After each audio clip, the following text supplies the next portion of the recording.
سیاہ لباس پہننا یہ ماتمی لباس کی علامت سمجھی جاتی ہے۔ حسین صرف شیعوں کا نہیں ہے، حسین علیہ السلام یہ انسانیت پر بہت بڑا احسان ہے۔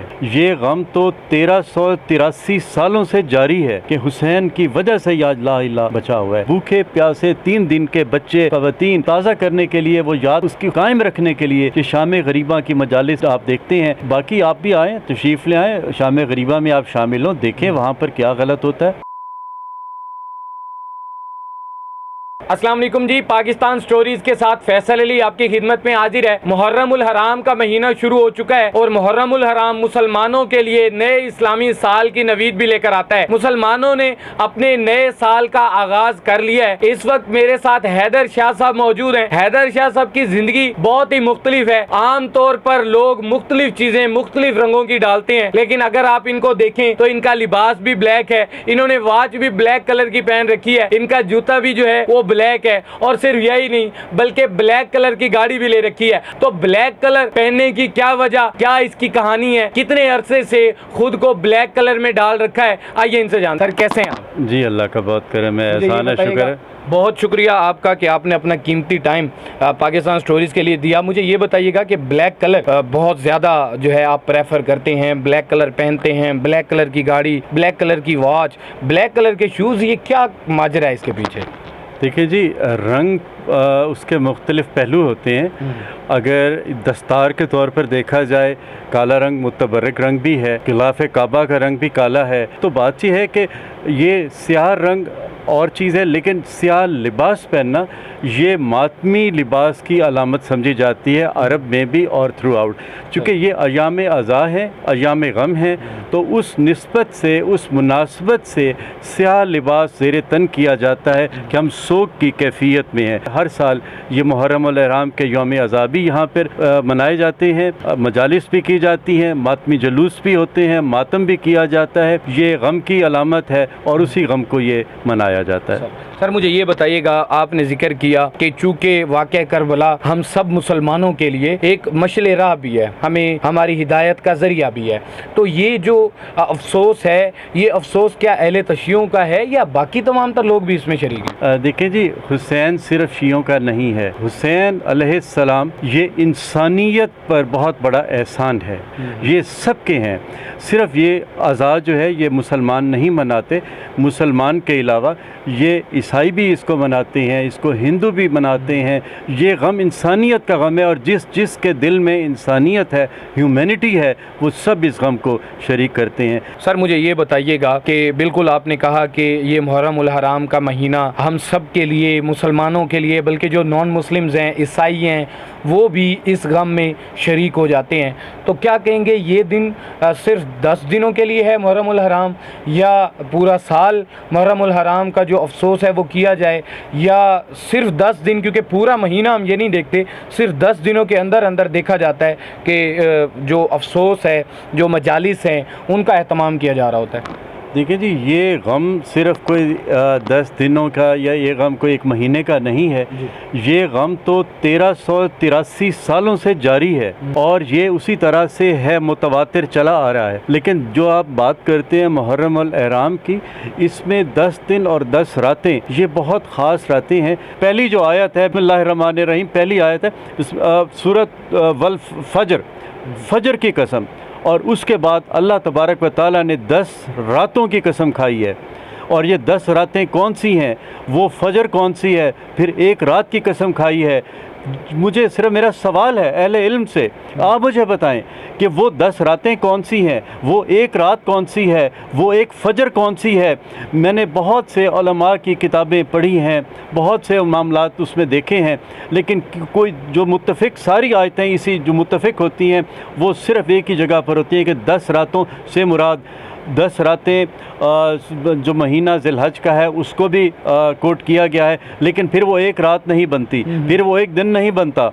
تو اسی نسبت سے اگر دیکھا جائے تو یہ 10 راتیں محرم الحرام کی 10 راتیں، 10 دن، اور پھر وہ ایک دن جو روز عاشور ہے، پھر وہ ایک رات جو کہ شب عاشور ہے، جن کو خاص اہمیت ہے۔ تو قرآن میں اس کی نسبت دی گئی ہے، اور اس کی 30 آیتیں ہیں، اور آخری آیت جو ہے اس سورت کی، جس میں ہے نفس المطمئنہ، تو یہ اس صورت کو یہ بہت اہم ہے. اگر آپ اس کی تفسیر کو سمجھیں, اس کے ترجمے کو سمجھیں, تو میرا خیال ہے بہت سے راز کھلتے چلے جائیں گے. یہ سوال آپ مجھ سے صرف شیعہ ہونے کے ناطے, کسی سے اہل تشیع سے نہیں, یہ تو انسانیت کی بات ہے. حسین سب کا ہے. حسین کسی کا مخصوص کسی ایک آدمی کا, ایک گروہ کا نہیں ہے. حسین سب کا ہے. حسین محسن انسانیت ہے. حسین نے انسان کو سکھایا, ہیومینٹی سکھائی ہے. تو میں یہ سمجھتا ہوں کہ یہ جہاں جہاں انسانیت ہے, جہاں جہاں ہیومینٹی ہے, وہاں وہاں حسین کا تبلیغ ہے. اور وہ صرف اور صرف جو ٹیررزم کے خلاف ہے, چونکہ حضرت امام حسین علیہ السلام کو یہ ٹیررزم کے طور کے اوپر جو ہے ان کو ٹیرر کر کے ان کو شہید کیا گیا تھا. تو ہمارا یہ احتجاج اینٹی ٹیررسٹ ہے. ہم اسی جو کیا گیا تھا, ظلم کیا گیا تھا, ہم اس ظلم کے خلاف احتجاج کے طور پر یہ سوگ کو مناتے ہیں. صحیح. مجھے یہ بتائیے گا سر کہ آپ نے بتایا کہ 10 دن چونکہ یہ آخری ظلم ہوا, آپ نے بتایا اور آپ نے اس کو آیت سے بھی ایکسپلین کر دیا. مجھے یہ بتائیے گا کہ شام غریبہ کا بڑا ذکر ہے اور اس حوالے سے بڑے نیگیٹو جو پروپیگنڈا کہہ سکتے ہیں یا نیگیٹو پوائنٹ آف ویو سے لوگوں نے عوام الناس کے اندر بڑی باتیں پھیلا رکھی ہیں. تو شام غریبہ کیا ہے اور اس کے اندر کیا ہوتا ہے, آپ کی جو مجالس ہیں وہ کیا ہیں, اس کے بارے میں بھی بتائیے گا. دیکھیں, بات یہ ہے کہ ہم لوگ جو کہ حضرت محمد مصطفیٰ صلی اللہ علیہ وآلہ وسلم کی سیرت پر عمل کرتے ہوئے, ان کی آل کی جو سیرت ہے اس پر عمل کرتے ہوئے ہم یہ علم کی بات کرتے ہیں. تو بات یہ ہے کہ ہم انما یرید اللہ کی آیت کے ماننے والے ہیں. قرآن میں بھی اس کا ذکر ہے, اور اگر آپ اس کا ترجمہ پڑھیں تو اس میں آل محمد و آل محمد علیہ السلام کو اللہ تبارک و تعالیٰ نے ہر رجس سے پاک کیا ہے, اور اس میں کسی قسم کے رجس میں نجاست کا ان کو چھو بھی نہیں سکتی. یہ پاک طاہر پاکیزہ ہیں, اور یہ جو ایام ہیں یہ عبادت ہے. آپ مجھے بتائیے, جن کے ہم ماننے والے ہیں وہ طاہر پاکیزہ, جن کی طہارت قرآن مجید بھی اس کی گواہی دیتا ہے. انما یرید اللہ کی آیت آپ پڑھ کے دیکھ لیں. اور اس کے ساتھ ساتھ کیا ہم ان کی عبادت میں وضو کے ساتھ ہوتی ہے, عبادت میں کسی قسم کی کوئی نجاست نہیں ہوتی. تو یہ جو جتنی باتیں ہیں یہ پروپاگنڈا ہے, ڈس انفارمیشن ہے. اس کے حوالے سے اور شام غریبہ کے حوالے سے میں بتا رہا ہوں, دیکھیں جب اہل بیت کو 72 شہداء کو شہید کر دیا گیا, اور اس کے علاوہ بھی چند بچے تھے جو کہ شہید ہو گئے, اس کے بعد خیموں کو آگ لگا دی گئی, اور اس کے بعد ظلم اور بربریت کے اوپر ڈنکے بجا کے, ڈھول بجا کے انہوں نے جیت کا اعلان کیا, اور اس کے بعد تمام خیموں میں آگ لگا دی گئی. بھوکے پیاسے 3 دن کے بچے, خواتین بھوکے پیاسے, اور اس کے بعد وہ یاد کو تازہ کرنے کے لیے, وہ یاد کو اس کی قائم رکھنے کے لیے یہ شام غریبہ کی مجالس آپ دیکھتے ہیں. اور اس میں آپ صرف یہ ہے کہ چونکہ اس پہلے خیموں میں تھے اور اس کے بعد خیمے بھی جل چکے, تو وہ ایک منظر دیا جاتا ہے کہ ڈرونی رات کالی ایسی ہوتی تھی جس وقت یہ واقعہ کربلا ہوا. تو یہ شام غریبہ کا منظر تھا ذہنی طور پر صرف. باقی آپ بھی آئیں, تشریف لے آئیں, شام غریبہ میں آپ شامل ہوں, دیکھیں وہاں پر کیا غلط ہوتا ہے, آپ دیکھیں. سر مجھے یہ بتائیے گا, آپ نے بلیک کپڑے کو بھی بتا دیا, ایکسپلین کر دیا, آپ نے شام غریبہ کو بھی ایکسپلین کر دیا. مجھے صرف یہ بتا دیں کہ جب آپ چوک چوراہوں پر یہ سبیل لگاتے ہیں, اس سبیل لگانے کا مقصد کیا ہے, اور پھر جب جو دوسرے مکاتب فکر کے لوگ ہیں وہ جب نہیں پیتے اور دوری کا مظاہرہ کرتے ہیں, آپ نے بھی اس چیز کو جج کیا ہوگا اگر یہ میری زبانی ہے, تو اس وقت آپ کے کیا جذبات ہوتے ہیں؟ دیکھیں, حضرت امام حسین علیہ السلام کو پیاسا 3 دن کا پیاسا شہید کیا گیا تھا. 3 دن پہلے ان کا پانی بند کیا گیا تھا.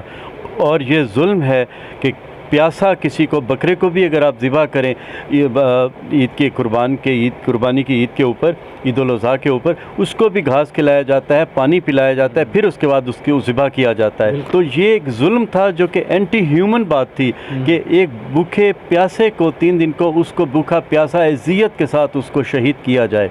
تو یہ پیاسے شہید ہوئے تھے, ان کی پیاس کو دنیا کو دکھانے کے لیے لوگ پیاسے ہوتے ہیں, ان کو ٹھنڈا پانی پلایا جاتا ہے اور سبیل لگائی لگائی جاتی ہے اور اس میں یہ سب کے لیے ہے اور سارے لوگ لگاتے ہیں، اس میں کوئی کسی فرقے کی بات نہیں ہے، یہ تمام بلکہ بین المذاہب میں اگر آپ دیکھیں تو وہاں بھی، بلکہ بنگال کے اندر آپ کو میں ہسٹری کی بات بتاتا ہوں کہ وہاں دودھ کی سبیلیں لگائی جاتی ہیں۔ تو بات یہ ہے کہ یہ تو ان کی ایک یاد ہے، ان کی یاد کو قائم رکھنے کے لیے اور اس کے لیے نیاز کا اہتمام یا یہ سبیل کا اہتمام کیا جاتا ہے، تو یہ کوئی اس میں اینٹی ہیومن چیز تو کچھ نہیں ہے۔ نے بڑے اچھے طریقے سے محرم الحرام اور اس کی فضیلت کو بڑا اچھے سے ایکسپلین کر دیا، جو دیکھنے والے جو ناظرین ہیں ان کو کیا پیغام دیں گے؟ دیکھیں جی، بات یہ ہے کہ حضرت محمد مصطفیٰ نبی آخر زمان صلی اللہ علیہ وآلہ وسلم نے فرمایا الحسین منی و انا من الحسین، حسین مجھ سے ہے اور میں حسین سے ہوں۔ تو یہ بات تو خیر سمجھ آتی ہے کہ آپ حسین علیہ السلام رسول پاک کی ذریت میں سے ہیں، آپ نواسے ہیں، اور آپ نواسے ہونے کے ساتھ آپ نے کہا کہ نہیں یہ میرے بیٹے ہیں، یعنی پیار میں آپ نے اپنا بیٹا کہا ہے انہیں، یہ رسول زادے ہیں۔ تو اس کا مطلب یہ ہے کہ ان کا یہ عمل ایسا ہوا، دین کو بچا لیا گیا اور دین جو ہے وہ اپنے منصب پر اسی طرح سے قائم رہا۔ اپنے سنا ہوگا حضرت محی الدین چشتی رحمۃ اللہ علیہ اجمیر شریف، انہوں نے کیا کہا ہے کہ حسین کی وجہ سے یہ آج لا الہ بچا ہوا ہے۔ تو یہ ہے جو رسول اللہ کی حدیث کا مفہوم نکلا کہ حسین انا حسین منی و انا من الحسین۔ جی تو ناظرین، آپ نے جانا حیدر شاہ صاحب میرے ساتھ موجود تھے، انہوں نے بتایا کہ یہ غم جو کہ صرف اہل تشیع سے نہیں ہے، یہ تمام تر مکاتب فکر کے لوگوں کو برابر کا غم ہے، اور اس غم کو کرنے کا مقصد، اس غم کو منانے کا مقصد لوگوں کو، ینگ جنریشن کو پیغام دینا ہے کہ کس طرح ظلم کر کے ظلم کی ایک داستان لکھی گئی اور پھر جو ہے ان کو شہید کیا گیا۔ ان تمام تر باتوں کو حیدر شاہ صاحب نے ایکسپلین کیا۔ سر بہت شکریہ آپ کا، اپنے قیمتی ٹائم کا۔ آپ اس حوالے سے کیا کہیں گے؟ اپنی رائے کا اظہار کمنٹ باکس میں ضرور کیجیے گا۔ اسی کے ساتھ اپنے میزبان فیصل علی کو دیجیے اجازت۔ اللہ نگہبان۔